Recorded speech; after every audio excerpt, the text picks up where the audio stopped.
दुनिया में छोटी बड़ी घटनाएं रोज़ होती हैं। कहीं बम फूटता है, कहीं कोई दुर्घटना हो जाती है, कहीं तख्ता पलट हो जाता है, तो कहीं राजनीतिक भूचाल आ जाता है। इन दिनों अमेरिका में राजनीतिक भूचाल जैसा माहौल है। ट्रंप पर जानलेवा हमला होने के बाद डेमोक्रेट्स डरे हुए हैं। उन्हें मानो सांप सूख गया है। उन्हें अपनी हार होती दिख रही है। वे मानकर चल रहे हैं कि इस हमले के बाद ट्रंप के पक्ष में वोटरों की सुनामी आएगी और अगर बाइडेन की जगह किसी और को नहीं लाया गया तो उनकी हार होनी तय है। कई डेमोक्रेट्स खुले तौर पर तो कई इशारों में बाइडेन से राष्ट्रपति पद की रेस से हटने के लिए कह रहे हैं, लेकिन बाइडेन भी बड़े खिलाड़ी हैं।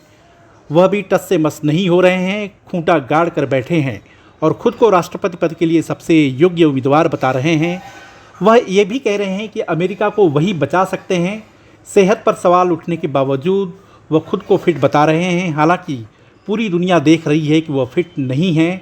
दरअसल सत्ता का मोह इतनी आसानी से नहीं जाता, वह भी सुपर पावर की कुर्सी कोई भी इतनी आसानी से हाथ से जाने थोड़ी देगा।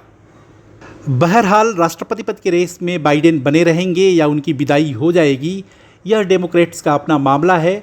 फिलहाल हम यहाँ चर्चा डोनाल्ड ट्रंप और उनके जूनियर जेडी वेंस की करेंगे। दोस्तों, ट्रंप पर जानलेवा हमला पेंसिल्वेनिया में शनिवार को यानी 13 जुलाई को हुआ था। रैली के दौरान 20 साल के एक युवक थॉमस मैथ्यू क्रुक्स ने असाल्ट राइफल से ट्रंप पर गोली चलाई। इस हमले में वो बाल बाल बच गए। एक गोली उनके दाहिने कान को छूती हुई निकल गई। इस हमले के बाद उन्हें एक दिन अस्पताल और डॉक्टरों की निगरानी में रहना पड़ा। इसके एक दिन बाद वह मिलवाउकी में रिपब्लिकन नेशनल कन्वेंशन, जिसे आरएनसी कहा जाता है, उसमें शामिल होने आए तो रिपब्लिकन समर्थकों ने उनका जोरदार स्वागत किया। हजारों लोग वहां जमा थे। ट्रंप के नारे लगे। दरअसल इसी कन्वेंशन में ट्रंप रिपब्लिकन पार्टी की तरफ से राष्ट्रपति पद के लिए आधिकारिक उम्मीदवार चुने जाएंगे। बात यह है कि जैसे अपने यहाँ चुनावों में लहर चलती है, वैसी ही लहर इस समय अमेरिका में देखने को मिल रही है। ट्रंप की रेटिंग बढ़ी हुई है। हमले के बाद जिस तेज़ी के साथ ट्रंप के पीछे लोग खड़े हो रहे हैं, वह देखकर डेमोक्रेट्स नेताओं की बेचैनी तो बढ़ी हुई है। यूक्रेन और काफ़ी हद तक यूरोपीय देशों की सांसें फूलने लगी हैं। बात इतनी भर नहीं है। उपराष्ट्रपति पद के लिए ट्रंप ने अपने लिए जिस जूनियर जेडी वेंस को चुना है, वह कई मामलों में ट्रंप से भी 2-4 कदम आगे हैं। मतलब एक करेला दूजे नीम चढ़ा। यूक्रेन के नेता जेलेंस्की की तो हक्की बक्की बद गई है। ट्रंप अपने भाषणों और रैलियों में कह चुके हैं कि व्हाइट हाउस पहुंचने पर वह यूक्रेन को फंड जारी नहीं करने वाले हैं। वह रूस और यूक्रेन के बीच शांति समझौता कराने का संकेत भी दे चुके हैं। ट्रंप के जूनियर जेडी वेंस की राय भी यूक्रेन युद्ध पर बिल्कुल साफ है। वो भी यूक्रेन को दिए जाने वाले आर्थिक पैकेज के खिलाफ हैं। यूरोपीय देशों की अमेरिका पर निर्भरता को भी वो ठीक नहीं मानते।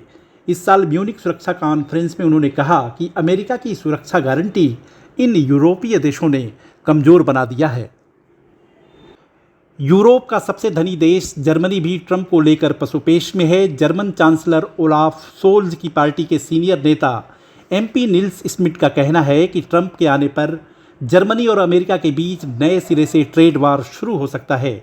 ऐसा इसलिए क्योंकि ट्रंप यूरोपीय उत्पादों पर ज़्यादा टैक्स लगाने की बात कह चुके हैं। यूरोपियन नेता यह मानकर चल रहे हैं कि अमेरिकी चुनाव में ट्रंप यदि वापसी करते हैं तो कारोबार को लेकर रिश्ते वैसे नहीं चलने वाले हैं जैसा कि बाइडेन के काल में हुआ है। ट्रंप के जूनियर जेडी वेंस भी उपराष्ट्रपति पद का उम्मीदवार बनते ही विवादों में आ गए हैं। एक सप्ताह पहले ब्रिटेन पर दिया गया उनका बयान हेडलाइन बन रहा है।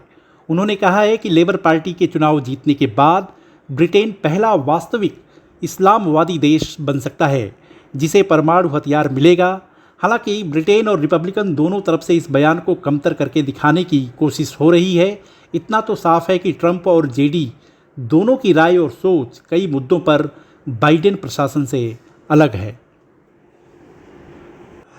कल तक हस मनी और गोपनीय दस्तावेज जैसे मुकदमों का सामना कर रहे ट्रंप के बारे में ऐसा लग रहा था कि वह चुनावी दौड़ में नहीं दिखेंगे, लेकिन इस सोच के उलट ट्रंप ने जोरदार वापसी की है।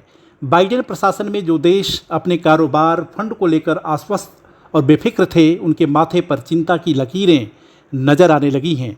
आगे क्या होगा इसे लेकर वे ऊहापोह की स्थिति में हैं। बहरहाल अमेरिकी चुनाव इस समय दिलचस्प मोड़ पर है। व्हाइट हाउस का बदलाव वैश्विक समीकरणों पर भी असर डालेगा। हमारे इस वीडियो को लाइक, शेयर, चैनल को सब्सक्राइब जरूर करें। धन्यवाद।